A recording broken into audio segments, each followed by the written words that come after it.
இன்றைக்கி நாம் இந்த வீடியோவில் கருப்பு கவுனி அரிசி கஞ்சி எப்படி செய்கிறதுன்றதை பார்க்கலாம். நான் ஃபஸ்ட்டே வந்து கடாயில் ஒரு 5லேருந்து 10 நிமிஷம் இது மாதிரி வறுத்து எடுத்துக்கிட்டேன். ஆனால் வறுக்கிறதுக்கு முன்னாடி பார்த்தீங்கன்னா அரிசி இப்படி இருக்கும். வறுத்ததுக்கப்புறமா தான் இந்த மாதிரி வரும். இதை இப்போ மிக்ஸி ஜாரில் பொடி பண்ணி எடுத்துக்கலாம். அதுக்கு முன்னாடி தேவையான அளவு மிளகு சீரகத்தை கொஞ்சம் சேர்த்துக்கலாம். நம்ம இப்போது இதில் நிறைய தண்ணி ஊற்றி நம்ம தோசை பதத்துக்கு கரைச்சிக்கலாம். நான் ஸ்டவ் ஆன் பண்ணி அதுக்கப்புறம் குக்கரில் மாற்றிக்கிட்டேன். இப்போ நம்மளுக்கு தேவையான அளவு இதில் தண்ணி ஊற்றிக்கலாம். நான் வந்து ஒரு 400 ml தண்ணி வச்சுருக்கேன். ஏன்னா அரிசி வந்து நல்லா வேகணும். கிட்டத்தட்ட ஒரு 5 விசில் விடலாம் நம்ம. இப்போ இது 5 விசில் வந்துடுச்சு. இப்போது நான் குக்கர் ஓப்பன் பண்ணிட்டேன்ப்பா. இது வந்து கொஞ்சம் கட்டியாக இருக்குது.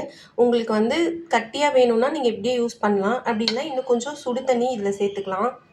தேவையான அளவுக்கு சாம்பார் வெங்காயம் சேர்த்துக்கலாம். நான் ஒரு 4-5 மட்டும் இதில் போட்டுடுறேன். அதுக்கப்புறம் உப்பும் கொஞ்சம் பெருங்காயத்தூளும் போட்டுக்கோங்க.